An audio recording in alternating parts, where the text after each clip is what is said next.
Bonjour les amis, il fallait que j'allume cette caméra. Je m'appelle Arthur, j'ai 66 ans. Si vous êtes nouveau ici, je vous invite à vous abonner car je vais partager un parcours très personnel. Ancien combattant, j'ai toujours cru que ma retraite fixe me garantirait une certaine tranquillité. Mais la réalité est brutale, les chiffres ne correspondent tout simplement plus. L'angoisse monte à chaque facture, à chaque dépense imprévue, pendant que mes revenus, eux, restent gelés. Avez-vous déjà ressenti cette pression constante? Cette maison, je l'ai achetée il y a plus de 30 ans. C'était le rêve d'une vie, le symbole de la stabilité. Aujourd'hui, elle est devenue ma plus grande source d'anxiété. Chaque facture de réparation, chaque augmentation des taxes locales, c'est un coup de poignard dans mon budget déjà serré. Ce qui était autrefois un foyer rempli de souvenirs se transforme lentement en un livre de comptes où les dettes menacent d'effacer le capital. Comment un lieu si cher peut-il devenir une cage financière? Je suis devenu un expert en privation, non pas par choix, mais par nécessité absolue. Je calcule chaque course, je repousse les visites chez le médecin et je baisse le chauffage jusqu'à sentir le froid s'infiltrer. Ma retraite, pour laquelle j'ai cotisé toute ma vie, ressemble à une mauvaise blague face à l'inflation galopante. Le prix de l'essence, de la nourriture, de l'assurance, tout explose. Tout, sauf le montant qui est versé sur mon compte en banque chaque mois. Comment peut-on appeler ça vivre? En tant que vétéran, j'ai servi mon pays avec honneur. J'ai suivi les règles, j'ai cru à la promesse d'un contrat social. On nous disait que si l'on travaillait dur, si l'on était un citoyen honnête, la société prendrait soin de nous dans nos vieux jours. Mais où est cette promesse aujourd'hui? Je ressens une profonde trahison. Pas de la part d'un individu, mais d'un système entier qui semble avoir oublié ceux qui l'ont construit. On se sent abandonné, invisible. La vulnérabilité est un sentiment terrible à cet âge. On a passé sa vie à être fort, à subvenir aux besoins des autres, et soudain, on se retrouve à compter chaque centime pour survivre. Ce n'est pas le résultat d'une mauvaise gestion de ma part, c'est une équation impossible à résoudre. Quand le coût de la vie dépasse de loin les revenus fixes, que sommes-nous censés faire?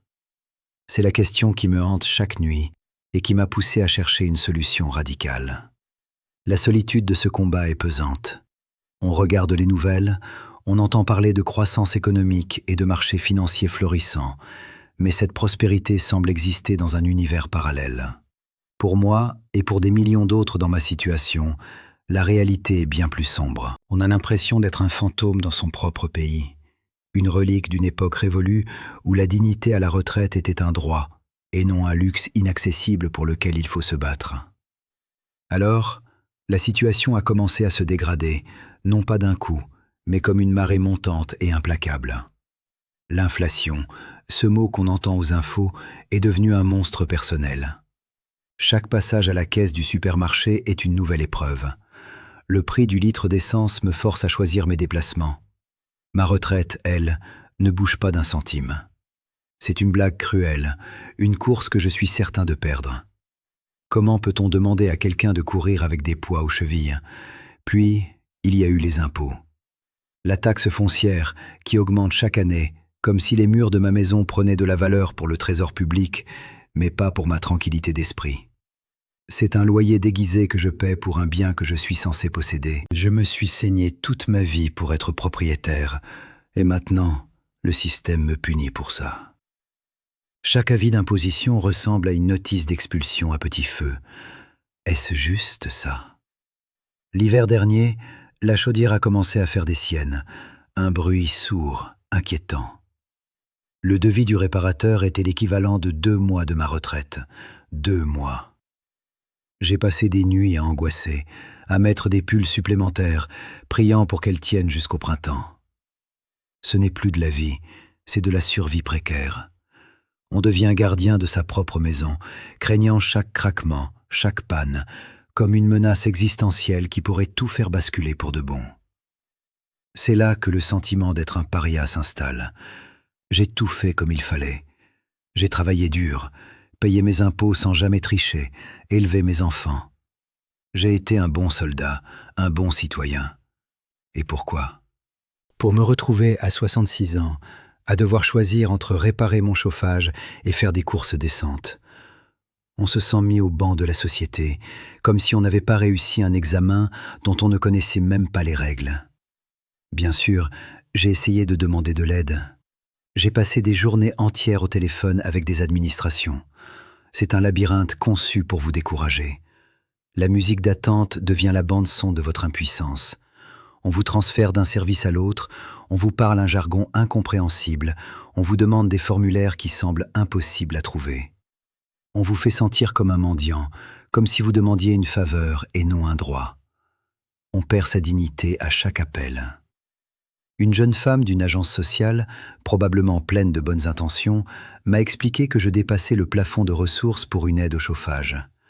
De 12 €. 12. À cause de 12 € par mois, je n'avais droit à rien. Le système est une machine froide, rigide, avec des lignes arbitraires tracées par des gens qui n'ont jamais eu froid. Ce n'est pas un filet de sécurité, c'est une série de pièges administratifs. Comment peut-on être aussi déconnecté de la réalité des gens? Et ne me lancez pas sur la santé. J'ai une dent qui me fait souffrir depuis des mois, une couronne. Le devis du dentiste était une condamnation financière. La sécurité sociale et ma mutuelle, après calcul, laissaient à ma charge une somme qui représente une folie. Alors, je mâche de l'autre côté. J'endure. Cette douleur constante dans ma mâchoire est le rappel physique et quotidien que le système de santé est devenu une industrie qui se soucie plus de ses profits que de nos douleurs. Mes amis sont dans le même bateau. On s'appelle, on se plaint. On partage la même colère, la même incompréhension. Il y a une sorte de réconfort à savoir qu'on n'est pas seul, mais ça ne change rien au fond du problème. C'est une camaraderie de l'impuissance. On a l'impression d'être des vétérans d'une guerre économique que nous n'avons aucune chance de gagner. On se soutient, mais on coule tous ensemble, lentement. Personne n'a de solution, juste la même angoisse partagée. Où est la promesse qu'on nous a faite? On nous a vendu l'idée que la retraite était un âge d'or, une récompense après une vie de labeur. C'est un mensonge. Une pure campagne marketing. Pour des millions d'entre nous, c'est une crise silencieuse, une lente glissade vers la précarité. Le contrat social est rompu. Le système a pris nos cotisations pendant 40 ans et maintenant, il nous laisse nous débrouiller avec les miettes. Ce sentiment de trahison est profond. Il ronge de l'intérieur. L'anxiété est devenue ma compagne de tous les instants. Le sommeil est un luxe. Je me réveille au milieu de la nuit, le cerveau en ébullition, à refaire des calculs qui n'ont pas de solution. Cette maison, mon refuge, est devenue une prison de murs qui se resserre. Chaque lettre dans la boîte, chaque bruit inattendu, chaque nouvelle augmentation annoncée aux informations déclenche une bouffée de panique. Comment peut-on vivre sereinement quand l'avenir est un mur qui se rapproche inexorablement? Le pire, c'est que ce système vous fait croire que c'est de votre faute. On se surprend à penser « si seulement j'avais épargné plus, si seulement j'avais fait un meilleur investissement ». C'est insidieux. On a honte. Honte de ne pas s'en sortir, honte de devoir compter. Mais ce n'est pas un échec personnel, c'est un échec systémique. L'équation est truquée. Quand les dépenses augmentent de 10% et que vos revenus stagnent, ce n'est pas de la gestion, c'est de la magie. J'ai commencé à chercher des alternatives. Une tiny house, par exemple. Une petite maison sur un terrain pour réduire les coûts au minimum. Une idée brillante, non? Une lueur d'espoir. Mais là encore, je me suis heurté à un mur. Le mur de la bureaucratie, des lois d'urbanisme, du fameux PLU. C'est illégal dans la plupart des communes. On n'a pas le droit de vivre simplement. On n'a pas le droit de vouloir moins. Est-ce que vous comprenez l'absurdité de la situation? Le message du système est clair. Tu dois consommer. Tu dois t'endetter pour une grande maison. Tu dois participer au jeu. Si tu essaies de sortir du cadre, de créer ta propre solution, tu deviens un hors-la-loi. Le système qui t'empêche de vivre décemment dans une maison normale est le même qui t'interdit de construire une alternative abordable. Ce n'est pas une main invisible, c'est un point de fer qui nous maintient à notre place. Où est la liberté là-dedans? On allume la télévision et on entend parler de croissance, de reprise économique. C'est un autre monde. Un monde qui ne nous concerne pas. Pour nous, la croissance signifie que le prix du beurre augmente encore. On a l'impression d'être des fantômes dans notre propre pays, des reliques d'une époque révolue. Personne ne parle de nous, des retraités qui sombrent. Nous sommes le dommage collatéral silencieux d'une économie qui ne profite qu'à une minorité. On est devenu invisible. Alors la colère monte. Ce n'est plus de la simple frustration. C'est une rage froide, profonde. La rage de l'injustice. La rage de voir une vie de travail, de sacrifice, s'évaporer à cause de décisions prises par des gens qui n'auront jamais à compter leurs sous pour finir le mois. Cette colère, ce n'est pas une explosion. C'est un combustible. Elle brûle lentement, et elle commence à éclairer les choses d'une manière différente, beaucoup plus crue. Je me suis assis à cette table, un soir, avec la pile de factures d'un côté et ma feuille de retraite de l'autre. Le calcul était simple, ça ne passait plus. Pas le mois prochain, pas celui d'après. J'étais acculé, au pied du mur. Toutes les issues semblaient bloquées. La pauvreté, la dépendance, ou devenir un fardeau pour mes enfants. C'est ça le choix qu'on nous laisse? C'est ça la fin de la route après avoir tout donné? J'en ai parlé à mes enfants, bien sûr. Ils s'inquiètent, ils veulent t'aider, mais ils sont eux-mêmes pris dans l'étau. Les crédits, le coût de la vie, leurs propres enfants à élever. Ils rament aussi fort qu'ils peuvent pour garder la tête hors de l'eau. Comment pourrais-je leur imposer mon fardeau? C'est hors de question. Mon rôle est d'être un pilier, pas un poids mort. Ce combat, je devais le mener seul, pour eux. Tout ça m'amène à la question fondamentale, une question qui brûle les lèvres. Si la liberté, c'est de passer sa vie à acquérir un foyer pour finalement en devenir l'esclave financier, alors qu'est-ce que la liberté? Si suivre les règles mène à une impasse, à quoi bon les règles? Le système n'est pas juste cassé, il est conçu contre nous. Il est conçu pour nous garder dociles, dépendants et effrayés. Mais que se passe-t-il quand on n'a plus peur? Cette maison, chaque pièce, chaque objet, a commencé à me peser. Ce n'étaient plus des souvenirs heureux, mais des passifs financiers. Le toit qu'il faudra refaire dans 5 ans, les fenêtres qui laissent passer le froid et augmentent la facture de chauffage, la plomberie vieillissante. Mon havre de paix était devenu une liste de futures catastrophes financières. J'étais le capitaine d'un navire qui prenait l'eau de toutes parts et j'étais fatigué d'écoper. J'ai compris que le système ne me sauverait pas. Il n'est pas conçu pour ça. Il est conçu pour gérer mon déclin, pour me transformer en un dossier, un numéro, un coût à optimiser. Ils veulent que je sois un consommateur passif jusqu'à mon dernier souffle. Mais au fond de moi, une autre idée commençait à germer. Une idée folle, terrifiante, mais aussi incroyablement libératrice. Et si la seule façon de gagner était de renverser l'échiquier? Cette nuit-là, je n'ai pas dormi. Je suis resté allongé, les yeux ouverts dans le noir, à écouter les bruits de cette maison. Chaque craquement du bois, chaque gargouillis de la tuyauterie sonnait comme le tic-tac d'une bombe à retardement. Je revoyais en boucle toutes les impasses, toutes les portes fermées, toutes les humiliations. Et puis, au petit matin, alors que le ciel commençait à peine à pâlir, une chose est devenue absolument claire. Ce n'était pas un problème à résoudre, c'était une sentence, et je refusais de la purger. Alors je me suis levé, je me suis assis à cette même table de cuisine, et j'ai pris ma décision. C'est fini. J'ai décidé d'arrêter de jouer à leur jeu. J'arrête d'essayer de gagner à une partie dont les dés sont pipés depuis le début. Cette maison, ces murs qui ont vu grandir mes enfants, ce symbole de toute une vie de labeur, je vais la vendre. Ce n'est plus un foyer. C'est une ancre qui me maintient au fond, et je vais couper la corde. Dès l'instant où j'ai acté cela dans mon esprit, j'ai ressenti 2 choses à la fois. Une peur vertigineuse, une terreur pure face à l'inconnu. Devenir sans abri à mon âge, qui ferait ça volontairement? Mais sous la peur, il y avait autre chose.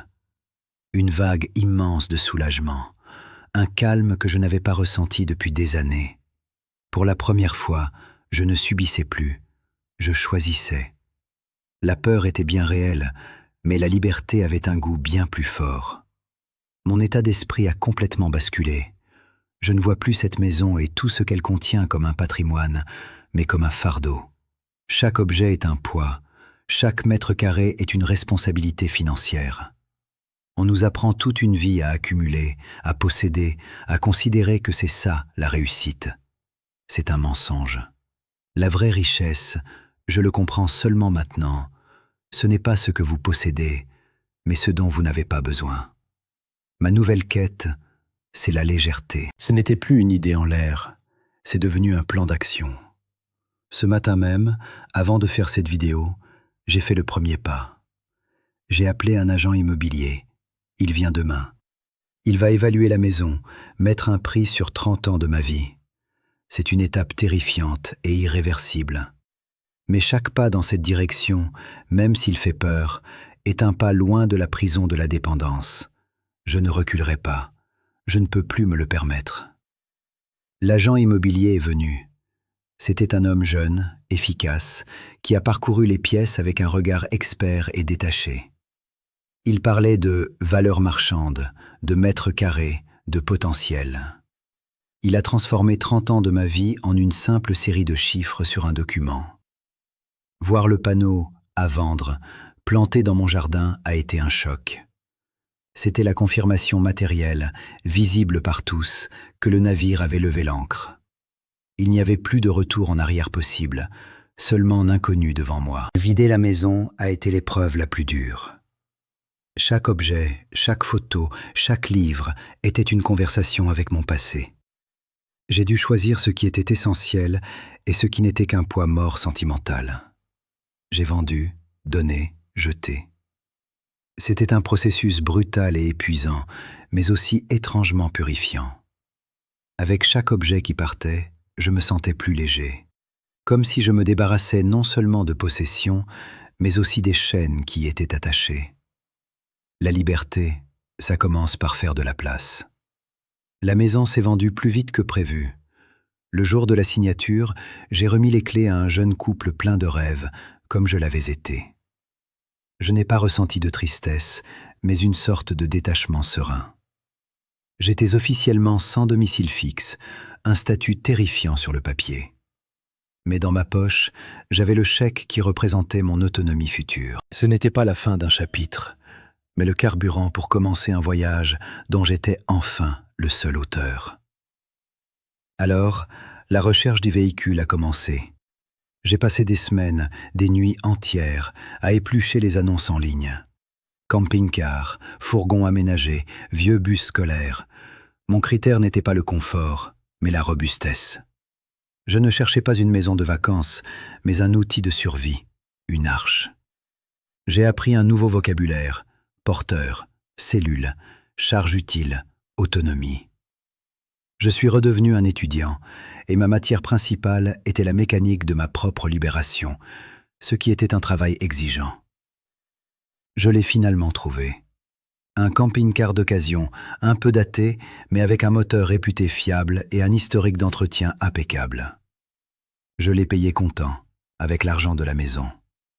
Le sentiment de signer cet acte de propriété, sans dette, sans crédit, était puissant. Ce véhicule n'était pas un luxe.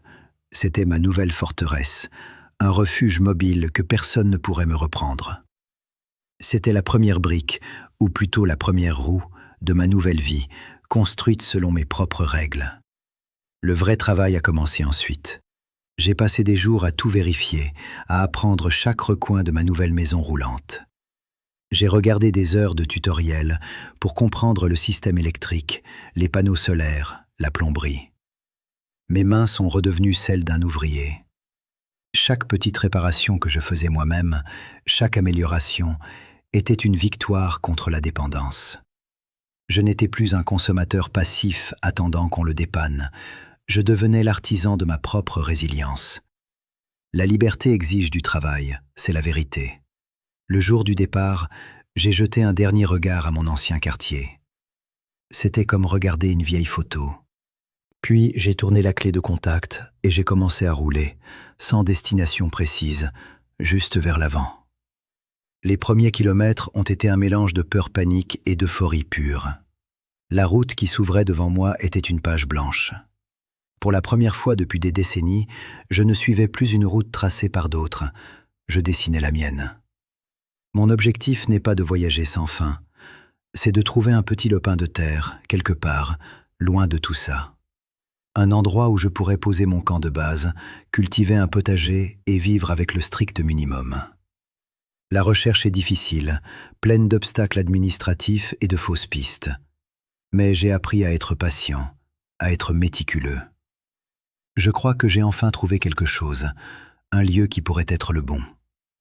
Dans la prochaine vidéo, je vous emmènerai avec moi pour le découvrir.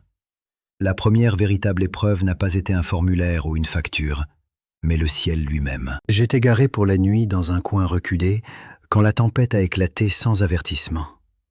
Une violence inouïe. Le vent hurlait, secouant mon refuge sur roue comme une coquille de noix. La pluie, drue, martelait la carrosserie avec une fureur qui semblait personnelle.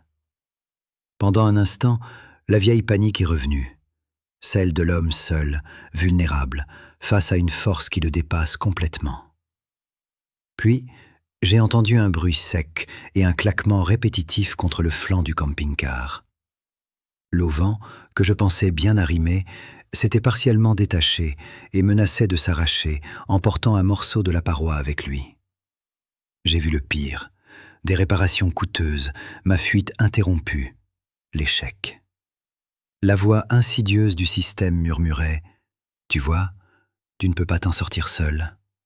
Tu es trop vieux, trop faible. » La tentation de rester à l'intérieur, de tout laisser se détruire, était immense. Mais la rage a supplanté la peur. Pas question. J'ai enfilé ma veste de pluie, pris ma lampe frontale et je suis sorti dans le déluge. L'eau me glaçait, le vent me poussait, mais j'ai lutté pour atteindre l'auvent. Mes mains tremblaient de froid et d'adrénaline, mais elles ont trouvé les sangles. J'ai tiré, forcé, sécurisé. En me battant contre les éléments, je ne me battais pas seulement contre le vent, mais contre des années de sentiments d'impuissance. Quand je suis retourné à l'intérieur, trempé jusqu'aux os mais victorieux, la tempête faisait toujours rage dehors. Mais à l'intérieur, quelque chose avait changé. Le bruit de la pluie n'était plus une menace, c'était une musique. Je me suis assis, le souffle court, et j'ai ri. Un rire qui venait du plus profond de mon être. Ce n'était pas la défaite, c'était ça, la liberté. Pas une vie sans problème, mais la certitude absolue que je pouvais faire face à ceux qui se présentaient. Cette expérience m'a enseigné la leçon la plus importante de toutes. La véritable sécurité ne se trouve pas dans des murs de briques et de mortier, ni dans un contrat social qui peut être rompu à tout moment. Elle réside dans nos propres mains, dans notre capacité à apprendre, à nous adapter et à agir.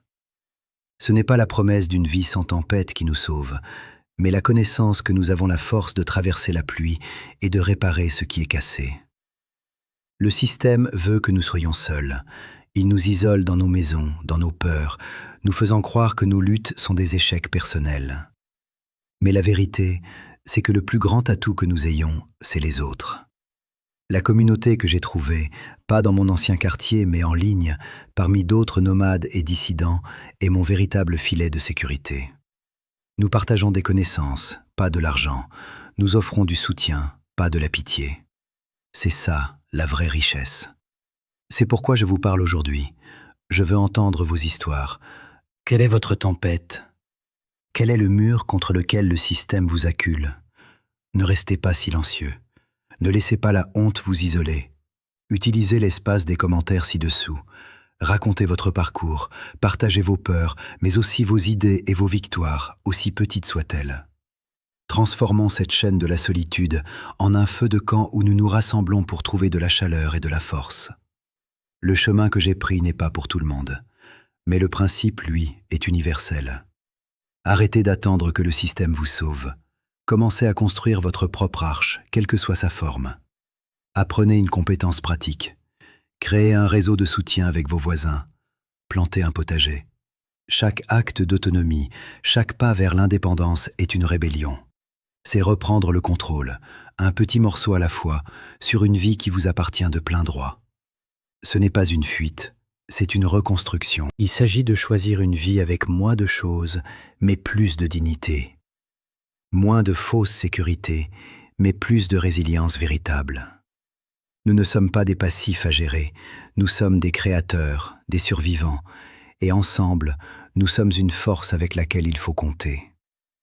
Nous méritons mieux qu'un déclin géré, et nous allons le construire nous-mêmes, loin de leur regard. À la prochaine, les amis, et levons-nous ensemble.